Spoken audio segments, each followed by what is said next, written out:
Hello बच्चों, कैसे हो आप लोग। आई होप सब बढ़िया होंगे और आपका इको का एग्जाम भी बढ़िया गया होगा। अगला एग्जाम जो है आपका वो अकाउंट्स का है, तो जोरों शोरों से अकाउंट्स की तैयारी कर लो फटाफट से। मैं आपके लिए बहुत सारा कंटेंट ऑलरेडी ला चुका हूं। चैनल पे कोई बंदा नया आया हुआ है तो एक बार चैनल पे जाके जरूर देख लेना। शेयर्स, डिवेंचर्स, फंडामेंटल, हर एक चैप्टर के इंपॉर्टेंट क्वेश्चन के लेक्चर्स डलते जा रहे हैं। कुछ और इन 4-5 दिन में भी डलेंगे। कुछ एमसीक्यूज भी मैंने डाल दिया और आज भी मैं कुछ 10 एमसीक्यू डिस्कस करूंगा। बहुत इंपॉर्टेंट एमसीक्यूज है। सबसे ज्यादा परेशानी बच्चों के साथ यही होती है, वो जो 20 नंबर का एमसीक्यू है जिसको मजे में लेते हैं, वो मजाक नहीं है। 80 में से 20 यानी 25% पेपर आपका एमसीक्यू का है। उसमें बच्चे क्या करते हैं, या तो बहुत ज्यादा टाइम लगा देते हैं जिसकी वजह से आगे का क्वेश्चन छूट जाता है, और कुछ बच्चे तो उसको लेते हैं मजे में, अगल बगल से पूछ लेंगे, एबीसीडी लगा देंगे, मतलब तो क्या करते हैं बाकी कर देते हैं, उसमें लगा के आते हैं तुक्का, जय माता दी जय माता दी, तो नंबर हो जाते हैं गड़बड़। तो उन एमसीक्यूज को बहुत परफेक्ट करना है। परफेक्ट करने का फायदा आपके बोर्ड से एग्जाम में तो आएगा ही आएगा। आगे जो बच्चा सीयूईटी का एग्जाम दे रहा होगा, ऑब्वियसली जो बच्चे को कॉलेज चाहिए हर बच्चा दे ही रहा होगा, तो सीयूईटी में भी ये बहुत ज्यादा आपके काम आएगा। तो अभी से ऐसे प्रिपरेशन कर लो कि वहां पे आपको ज्यादा टाइम, 1.5 महीने का टाइम मिलेगा, कराऊंगा मैं वो भी प्रिपरेशन, पर टाइम कम मिलेगा। तो अभी कॉन्सेप्चुअल अच्छी रहेंगी चीजें, एमसीक्यूज की प्रैक्टिस रहेंगी, तो वहां मजा आएगा आपको। तो आज हम कुछ ऐसे एमसीक्यूज देखेंगे, बहुत सारे शॉर्ट ट्रिक्स देखेंगे, कुछ ऐसे भी एमसीक्यूज है जो बहुत डिफरेंट है, और आज मैं कुछ थ्योरी वाले एमसीक्यू भी लेके आया हूं। इससे पहले ऑलरेडी 2 लेक्चर एमसीक्यू के डल चुके हैं, आई बटन में वो दोनों ही लिंक लगा दूंगा, आप उन एमसीक्यूज को भी देख लेना। उनमें भी बहुत अच्छे अच्छे क्वेश्चन डिस्कस किए गए हैं। कुल मिलाकर 30 एमसीक्यू में आज के लेक्चर को काउंट करके करा दूंगा। उसमें से आपके एग्जाम में कम से कम 10 तो आएंगे ही आएंगे। तो फटाफट से वीडियो को अपने दोस्तों के साथ जरूर शेयर कर देना, वीडियो को लाइक करना तो भूलो मत, और आपका एक प्यारा सा कमेंट हमें मोटिवेट करता है। हमसे कोई पैसा चार्ज नहीं करते आपसे, हम बस मांगते हैं आपसे प्यार। प्यार के तौर पे अपना प्यार बनाए रखे और प्यारे प्यारे से कमेंट करते रहे। वो आपके प्यारे प्यारे कमेंट हमें और मोटिवेट करते हैं कि हम और लेक्चर्स लेके आए। और एग्जाम का जो अकाउंट्स का गैप है उसके बीच में मैं आपके लाइव सेशन भी लेके आऊंगा। आप कमेंट कर देना 1, 2, 3 कितने लाइव सेशन चाहिए, उतने लाइव सेशन में कंडक्ट कराऊंगा, जिसमें मैं आपसे 1 to 1 बात करूंगा और आपके जो भी डाउट्स है वो क्लियर करूंगा जितना हो सकेगा, क्योंकि हमारा सफर है 80 में 80 का पूरे के पूरे नंबर लाने हैं। और जिस तरीके से आपकी तैयारी है उस हिसाब से मैं आपको गाइड भी करूंगा कि किस तरीके से आपको करना है। स्ट्रैटेजी की वीडियोस भी डालेंगे जल्दी, जैसे आपका एक एग्जाम हो जाता है। तो सब कुछ आपको एक ही चैनल पे मिलेगा, कहीं जाने की जरूरत नहीं है। अकाउंट्स की टेंशन छोड़ दो, बस पढ़ने पे ध्यान दो। तो आज देखो ये एमसीक्यू है, पहला एमसीक्यू देखें अगर हम, तो देखो क्या लिखा है, ABCD पार्टनर है, रेशियो इनका 4/10, 3/10, 2/10, 1/10, और ई एडमिट हुआ है 1/10 शेयर से। देखो आगे एक लाइन है कि सी और D will retain his original share. देखो ये नहीं होता तो ये टाइप फर्स्ट होता, सॉल्व करते आंसर निकल जाता, पर टाइप फर्स्ट में थोड़ा सा अडॉप्ट कर दिया कि देखो बहुत सिंपल, इसमें कुछ नहीं करना, पूरा क्वेश्चन सॉल्व नहीं करना। देखो शॉर्ट ट्रिक्स है। तो आपको पता है टोटल शेयर 1 होता है, तो आप टोटल लिख दो 1, उसमें से एक तो ई का घटेगा 1/10, और फिक्स किसका है, इन दोनों का फिक्स है, तो -2/10 -1/10 घटा दोगे तो 4 घट गया, तो 6/10 आ गया। बस ये 6/10 को इन दोनों में बांट देना है। तो एक आपस के रेशियो रखना, तो 4/7 इंटू 6/10, और बी का 3/7 इंटू 6/10, बाकी सी का फिक्स रहेगा 2/10, डी का फिक्स रहेगा 1/10, ई का फिक्स रहेगा 1/10। तो देखो आपको पता होगा कि डी और ई का सेम रहेगा, तो सेम वाला अगर देखो यहां पे तो ऐसे 1, 2, 3 चॉइस है, लेकिन अगर मान लो सिर्फ एक ही चॉइस होती, ये तो आंसर हो नहीं सकता, इन तीनों में से एक होगा। अगर मान लो सपोज करो कोई एक ऐसा क्वेश्चन होता चारों एमसीक्यू में से कि उसी का बस 2 सिमिलर है, बाकी में अलग अलग होता है, जैसे इसके जैसा होता अलग, तो आप उसी को टिक लगाते, आपको आगे भी फर्दर सॉल्व करने की जरूरत नहीं थी। बट यहाँ पे 3 ऐसे ऑप्शन है, तो आपको इसको फर्दर और सॉल्व करना पड़ेगा। तो ये देखो हो गया 24, 18, नीचे कितना है 70 है, 70 करने के लिए 7 से मल्टीप्लाई, इसको भी 7 से, इसको भी 7 से, तो 14, 7, 7, तो 24, 18, 14, 7, 7, ऐसा कोई ऑप्शन है 24, 18, 14, 7, 7, तो this one is the answer. तो इसका आंसर हो गया बी। बस खत्म क्वेश्चन। कोई दिक्कत है? तो छोटी छोटी बातों को ध्यान रखना, आप क्वेश्चन को बहुत आसानी से, बहुत टाइम कम लगा के, टाइम बचा के कर सकते हो। सबसे इंपॉर्टेंट ये होता है कि एमसीक्यू में आप कितना टाइम बचा सकते हो, कितनी क्विक और कितनी फटाफट से आप क्वेश्चन को कर सकते हो। तो जितना टाइम आपका बचेगा वो आपको बेनिफिट देगा आगे क्वेश्चंस करने में। इस बात को ध्यान रखना, आधे घंटे के अंदर पूरे 20 के 20 एमसीक्यू हो जाने चाहिए। ठीक है, आगे बढ़ते हैं। Question number 2। देखो ये मैंने थ्योरी का क्वेश्चन तो नहीं है, पर थोड़ा सा प्रैक्टिकल बेस कम है। हाँ बस आपको डिजिलेशन आता है तो बहुत छोटा सा क्वेश्चन है, मुश्किल से 15 सेकंड लगेंगे। देखो क्वेश्चन क्या लिखा है, लिखा है on dissolution of firm debtors है 1 लाख का, of this 10,000 bad debts and rest amount were realise 60%। देखो 10,000 बैड डेब्ट्स हो गए तो बचा 90 और उसका 60% रियलाइज होता है, यानी 54,000 रियलाइज हुआ होगा। वैल्यू तो समझ आ गई होगी। अब आपसे पूछा बताइए नीचे में से इन दोनों में से कोई एक ऑप्शन होगा, लेकिन उसके बाद बोला हुआ है कि भाई किसको दिखाना है, which account will be debit.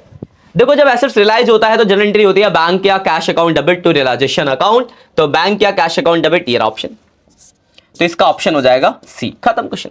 कितना फ्री का नंबर था, क्लियर पॉइंट। मुझे लगता है कोई डाउट होगा, आगे बढ़ते हैं क्वेश्चन नंबर 3 की तरफ।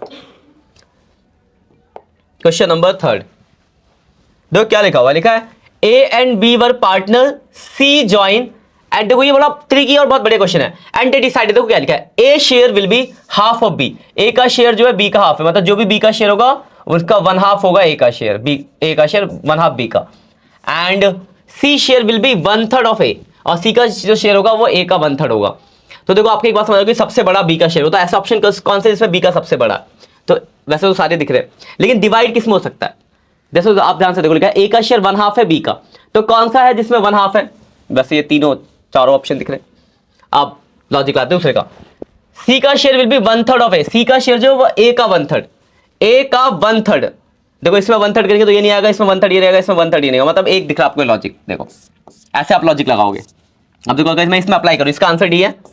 सी का देखो बी का शेयर, इसका हाफ ए का शेयर, और इसका 1/3 सी का शेयर, ये लिखा था ना कि जो ए का शेयर है बी का हाफ, तो बी का हाफ, यहां भी ठीक था, यहां भी ठीक था, यहां भी ठीक था, चारों ऑप्शन दिख रहे थे। लेकिन जैसे आगे बोला सी का शेयर 1/3 है ए का, क्या इसका 1/3 है ये, नहीं, इसका 1/3 है ये, नहीं, इसका 1/3 है ये, नहीं, तो एक ये ऑप्शन बच रहा है, तो इसका आंसर हो गया डी। तो इस तरीके का क्वेश्चन था, आपके मैथ से कोई मतलब नहीं थी, सीधा सा क्वेश्चन था, आपके अकाउंट्स नहीं आती तो भी कर सकते थे आप, बस थोड़ी सी बुद्धि लगानी थी। शॉर्ट ट्रिक्स टाइप के क्वेश्चन है ये, समझ। अब हम अगले क्वेश्चन की तरफ बढ़ते हैं, क्वेश्चन नंबर 4, इनके आप स्क्रीनशॉट भी लेते रहना साथ के साथ। क्वेश्चन नंबर 4 जो आपका देखो लिखा है, A and B are partner with capital of this, A और बी की कैपिटल दिया 3-5, ठीक है। नॉर्मल रेट ऑफ रिटर्न जो है वो 15% है, गुडविल जो है वो 2 year purchase, super profit 1 lakh goodwill दिए, एवरेज प्रॉफिट। तो ये गुडविल का क्वेश्चन है, डायरेक्ट करना। देखो कैपिटल आपको 5 लाख दिए, देखो गुडविल का फॉर्मूला क्या होता है, super profit into number of year, यही होता है। ये दे रखा आपको 1 लाख और 2 ईयर, तो गुड सुपर प्रॉफिट 50,000 आ गया। समझ में आ गया होगा आपको कैसे निकला, मैं डिटेल में करके, तो वैसे मैं डायरेक्ट ही हो सकता था, पर आपको डिटेल में कराता हूं कि आपको समझ में परेशानी ना हो, ठीक है। वैसे मैं डायरेक्ट हो सकता था, डायरेक्ट ये हो जाता है। देखो 1 लाख ये दिया है, इतना करने की जरूरत नहीं पड़ती, डायरेक्ट कर सकते थे आप। नंबर ऑफ 2, तो सुपर प्रॉफिट हो गया कितना, सुपर प्रॉफिट हो गया आपका 50,000। और देखो नॉर्मल प्रॉफिट का फॉर्मूला होता है capital into normal rate of return. Normal rate of return दे रखा है आपको 15%, और कैपिटल देखो ये 5 लाख, 5 लाख का 15% 75, और एवरेज सुपर प्रॉफिट का फॉर्मूला होता है average profit minus normal profit, तो इधर जाके प्लस हो जाएगा, यानी 50,000 में 75 प्लस कर दो, ये निकालना आपको, एवरेज प्रॉफिट हो जाएगा 75 + 50, यानी 1,25,000। डायरेक्ट कर दो और बहुत कम टाइम लगता है, 1,25 इसका आंसर है, 1,25 यानी ए ऑप्शन इसका आंसर हो गया। Clear point. बहुत दिमाग लगा सकते हो, डायरेक्ट करना है, वरना आप क्या कहते हैं फॉर्मूला लगा लेते, जो बच्चा थोड़ा सा कंफ्यूजिंग है, मतलब डायरेक्ट समझो। ये 2 ईयर दिया है, गुडविल दिया 1 लाख, तो super profit 50, normal profit direct निकालो, कैपिटल का 15%, और नॉर्मल में सुपर को जोड़ो तो एवरेज प्रॉफिट आ जाता है, बस खत्म, डायरेक्ट हो गया। मुश्किल से 30 सेकंड भी नहीं लगेंगे इसको करने में, 20 सेकंड, खत्म। Clear point. मुझे लगता है कोई डाउट होगा। अगले क्वेश्चन की तरफ बढ़ते हैं। अगला आपका Ronaldo limited forfeiture 300 shares of tennis, 300 share forfeiture किया है, एक शेयर 10 रुपए का है, फुल्ली कॉल्ड है, पूरे 10 मांगे, और फिर 5 इंक्लूडिंग प्रीमियम पर शेयर वाज रिसीव, मतलब आपको 4 रुपए मिले, सीधी सी बात है, 6 नहीं मिले। प्रीमियम मिल गया तो प्रीमियम का तो कोई रोल नहीं है, आगे देखते हैं। The later issue this share at a discount, इन शेयर को डिस्काउंट पर इशू किया है, तो द मैक्सिमम डिस्काउंट पर share of a company should be, तो बहुत सिंपल सा क्वेश्चन है। तो एक बात बताओ, ये मैंने आपको पहले भी किसी उसमें डिस्कस कर रखा, जब मैंने आपको शेयर पढ़ाया था कि एक कंपनी मैक्सिमम उतना ही डिस्काउंट दे सकती है जितना उसको फॉरफीचर के टाइम पे मिला होगा। तो इसको आपको कितना मिला है, 4 रुपए मिला है, तो आप मैक्सिमम डिस्काउंट 4 रुपए दे सकते हो। बस 2 सेकंड का क्वेश्चन था, फटाफट से क्या आंसर आ गया, 1 नंबर पक्के। Clear point. बच्चे गलती करते हैं, 5 देखते हैं, बोलते हैं 5 मिला है तो 5 लगाते हैं, आंसर हो जाता है 0। 5 तो मिला पर उसमें से 1 रुपए प्रीमियम मिला, यही ट्रिक था क्वेश्चन के अंदर। 5 में से 1 रुपए प्रीमियम मिला है, तो कॉल के तो सिर्फ 4 ही मिले हैं ना, तो 4 एडजस्ट करेंगे, तो 4 मिले हैं तो 4 ही मैक्सिमम डिस्काउंट हो गया। मिनिमम प्राइस पूछा तो क्या लिखते हुए, तो 10 का शेयर है, 4 का डिस्काउंट, तो मिनिमम आपको 6 रुपए में बेचना पड़ता है। इस तरीके से भी ये क्वेश्चन आ सकता था। क्लियर है पॉइंट? चलो बहुत बढ़िया, वेरी गुड। ऐसी क्वेश्चन बात हो, वीडियो को दोस्तों के साथ शेयर करना मत भूलना। अभी तक अगर लाइक नहीं आया तो लाइक कर दो यार, और एक कमेंट करो प्यारा सा, क्योंकि आपका कमेंट करता है हमें मोटिवेट कि हम और लेके आए आपके लिए लेक्चर्स और वीडियोज और कंटेंट। और आप कमेंट कर सकते हो और भी कि आपको और किसी चीज में कोई दिक्कत है किसी भी टॉपिक पे, तो आप कमेंट करो, उसका लेक्चर भी मैं आपके लिए लेकर आ जाऊंगा। ऑलरेडी अगर लेक्चर बना होगा तो मैं आपको उसका लिंक भी शेयर कर दूंगा कमेंट में। आप कमेंट करके बस पूछो, मांगोगे तो सब मिलेगा। आगे बढ़ते हैं, अगला क्वेश्चन है, देखो क्या लिखा है, forfeiture shares account appear in the balance sheet of company under the subhead। ये बेसिक थ्योरी का क्वेश्चन है। तो देखो आपको बस शेयर कैपिटल आना चाहिए। याद करो, शेयर कैपिटल में जब हम बैलेंस शीट बनाते थे तो शेयर कैपिटल के अंदर ही forfeiture को ऐड करते थे। बच्चों को पता नहीं होता और ये क्वेश्चन आता है और बच्चे गलत करके आते हैं इसको, यहाँ इसमें टिक लगाते हैं, reserve and surplus. Wrong answer है, शेयर कैपिटल इसका राइट आंसर, तो इसका आंसर होगा सी। याद रखना, इस क्वेश्चन में गलतियां करी थी बच्चों ने ऑफलाइन बैचेस में भी, इसलिए मैंने इस एमसीक्यूज के क्वेश्चन के अंदर इसको भी डाला स्पेशली। ठीक है, क्लियर पॉइंट? चलो all the best for your exam बच्चों। बस वीडियो में लाइक ठोकते रहो, शेयर करते रहो। आगे बढ़ते हैं, अगला क्वेश्चन। अब देखो इसमें क्या पूछा है, लिखा है at the time of admission some profit and losses account balance appear in the books, it will be transfer to. देखो प्रॉफिट एंड लॉस का बैलेंस कहां ट्रांसफर होगा, तो कहां ट्रांसफर होगा? प्रॉफिट लॉस एडजस्टमेंट अकाउंट में? बिल्कुल नहीं। रिवॉल्यूशन अकाउंट में? बिल्कुल नहीं। ऑल पार्टनर्स कैपिटल या ओल्ड पार्टनर कैपिटल? तो आप बोलोगे सर ओल्ड पार्टनर कैपिटल में जाएगा। बच्चे टिक लगाते हैं ऑल क्यों जाएगा? याद करो, जो भी प्रॉफिट्स रिजर्व पुराना होता था एडमिशन के टाइम पे, उनको पुराने पार्टनर में डिस्ट्रीब्यूट कर दिया जाता था। तो इसका आंसर होगा सी, ओल्ड पार्टनर्स कैपिटल अकाउंट में जाएगा। बाकी डेबिट क्रेडिट वो डिपेंड करता है, प्रॉफिट होगा तो क्रेडिट साइड जाएगा, लॉस होगा तो डेबिट साइड जाएगा। Clear point? चलो आगे बढ़ते हैं, स्क्रीनशॉट लेते रहना।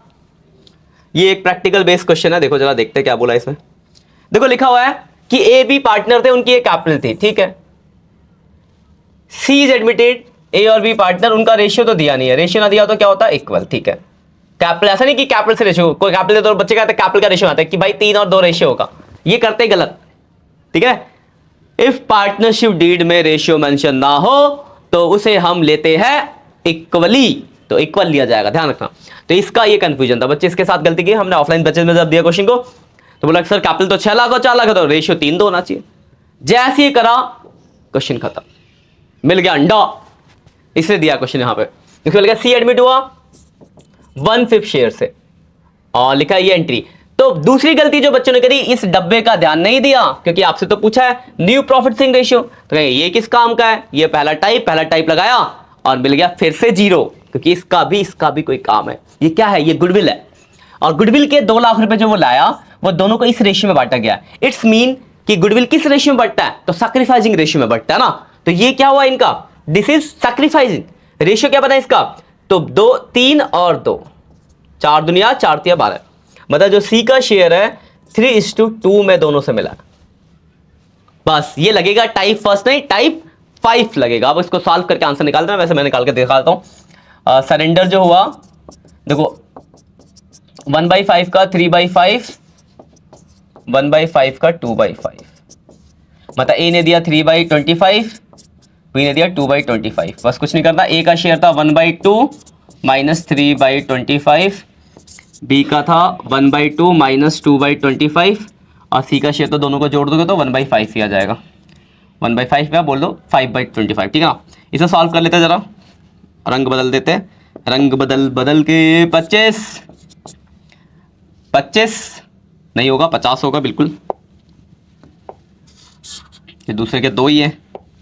50, 25 माइनस 6, 19 आ गया। पहले का 19, ठीक है। देखो 19 वाला एक ही ऑप्शन दिख रहा है, तो इसका आंसर भी हो जाएगा। निकालने की जरूरत नहीं, इसका आंसर भी हो जाएगा। बाकी मैं निकाल के दिखाता हूं आपको, क्योंकि जब दिख रहा है एक जैसा तो राइट है, फिर भी देख लो, निकाल के दिखाता हूं आपको। 50 तो 25 माइनस 4, 21, ठीक है। दूसरे का 21 और तीसरे का 50 करने के लिए 10 से मल्टीप्लाई कर देंगे, तो 10/50, तो आंसर भी। तो मैं वैसे तो यही खत्म हो गया था, ये मैंने आपको डिटेल वेरीफाई कराने के ला दिया, मतलब इतना डिटेल नहीं करना, हो गया खत्म, कहानी खत्म। 19 किससे डिवाइड होता है? इसी जगह 19 की जगह कुछ और वर्ड होता, 27 होता, 40 होता, तो डिवाइड हो सकता है। तो हो सकता है कि डिवाइड करके नया रेशियो तो पूरा सॉल्व कर, लेकिन अगर ऐसा कोई ऐसा नंबर जो किसी से डिवाइड ही नहीं होता पहले का इंडिविजुअल, तो वही रेशियो रुक गया और उसमें एक ही ऑप्शन ऐसा है, तो सीधी सी बात है वही आंसर है। तो ऐसी चीजों से, ऐसी छोटी छोटी चीजों से भी अपना आप टाइम बचा सकते हो एमसीक्यू करते टाइम, तो इतना करने की आपको जरूरत नहीं पड़ती। जो यहाँ 30 से 40 सेकंड खराब हो, आपका क्वेश्चन यही खत्म था। क्लियर पॉइंट, इसीलिए मैंने ये क्वेश्चन डाला है। क्लियर है, आई होप कोई डाउट नहीं होगा आपको। अगर कोई डाउट है तो आप कमेंट करके पूछ सकते हो। वीडियो को दोस्तों के साथ शेयर करते रहे, लाइक कर दिया है तो बहुत अच्छी बात है, नहीं किया तो कर दे और प्यारा सा कमेंट कर सकते हो आप। आगे बढ़ते हैं अगले क्वेश्चन की तरफ। क्वेश्चन नंबर 9, ये थ्योरी का क्वेश्चन है। अब बहुत सिंपल सा क्वेश्चन है, क्या लिखा है, विच of the following is not appropriation of profit, कौन सा प्रॉफिट का एप्रोप्रिएशन नहीं है। देखो सीधी सी बात है, फंडामेंटल का क्वेश्चन है, अगर जो चीज एप्रोप्रिएशन अकाउंट में नहीं जाएगी वो एप्रोप्रिएशन नहीं है। आपको यही तो पता है एप्रोप्रिएशन क्या होता है, जो प्रॉफिट का पार्ट होता है। तो इंटरेस्ट ऑन कैपिटल भाई साहब एप्रोप्रिएशन है, इंटरेस्ट ऑन कमीशन, ये देखो ये तीनों ही एप्रोप्रिएशन आपको दिख रहे होंगे, क्योंकि तीनों ही प्रॉफिट लॉस एप्रोप्रिएशन अकाउंट में जाते हैं। बट अगर मैं इस बी की बात करूं, interest on partner lawn, this is not part of appropriation, this is compulsory, ये आपको देना ही पड़ता है, ये सब प्रॉफिट के केस में ही देते हैं। तो इसका आंसर हो जाएगा बी। जनरल क्वेश्चन था, फिर मैंने डाल दिया कि आपको पता रहे। तो यार जो चीजें प्रॉफिट एंड लॉस अकाउंट में जाती है दैट इज नॉट, वो सब चार्ज अगेंस्ट प्रॉफिट होती है, एप्रोप्रिएशन नहीं होती है। और जो चीजें प्रॉफिट एंड लॉस एप्रोप्रिएशन में आती है, जैसे पार्टनर का सैलरी, पार्टनर का कमीशन, पार्टनर को इंटरेस्ट, क्या कहते हैं जनरल रिजर्व हो गया वो भी एप्रोप्रिएशन होता है, और क्या कहते हैं इंटरेस्ट ऑन कैपिटल होता है, ये सब आपके एप्रोप्रिएशन ऑफ प्रॉफिट होते हैं। क्लियर पॉइंट, चलो आगे बढ़ते हैं। All the best for exam बच्चों। और आज का आखिरी क्वेश्चन, और ये क्वेश्चन भी बच्चे गलत करके आए थे इसलिए बता रहा हूं, which of the following is considered as a cash equivalent. बच्चों ने क्या करा ना, जब ये क्वेश्चन दिया गया तो बच्चों ने क्या करा, कहा कि सर इसमें तो गलत है, क्वेश्चन ही गलत है, क्योंकि दो ऑप्शन है, सीबी है डीबी है, दोनों ही कैश इक्विवेलेंट है, ये नहीं है बस। अब बच्चा छोड़ के आ गया, लेकिन भाई आप ये नहीं जानते कि ट्रेजरी बिल क्या होता। थोड़ा सा इको अगर पढ़ लिया होता अच्छे से तो आपको पता होता, ट्रेजरी बिल भी होते हैं जो 91 डेज के होते हैं, शॉर्ट टर्म इन्वेस्टमेंट का ही पार्ट होता है। तो this is also part of short term investment, तो ये भी कैश एंड कैश इक्विवेलेंट का ही पार्ट होता है, जो आपको अकाउंट्स में पढ़ने को नहीं मिलता। पर एक ट्रिकी क्वेश्चन दिया हुआ था जस्ट कि देखने के लिए बच्चा इको कितना अच्छा पढ़ के आया। तो इसका आंसर होगा ऑल ऑफ डीज, तो इसका आंसर डी है। ठीक है, इसी के साथ आज की हम लोगों की मतलब कहानी और सफर यही खत्म होता है। जाते जाते यही बोलूंगा कि अच्छे से पढ़ाई करो, कंसिस्टेंसी बनाए रखो, कोई भी परेशानी हो कमेंट करो, सब कुछ के लिए मैं यहाँ अवेलेबल हूँ। जो भी आपके डाउट्स होंगे वो सारे हम यहाँ क्लियर किए जाएंगे। जल्दी ही लाइव सेशन लिए जाएंगे जहां पर आपसे मैं 1-to-1 इंटरेक्ट करूंगा, आपके जो भी डाउट्स होंगे वो करेंगे। तो लिख के रख लेना क्या क्या आपके डाउट्स हैं, जो कि आप उस टाइम मुझसे पूछ सको। जाते जाते आखिरी बात, बाय बाय, मिलते हैं नेक्स्ट लेक्चर में, तब तक के लिए टेक केयर।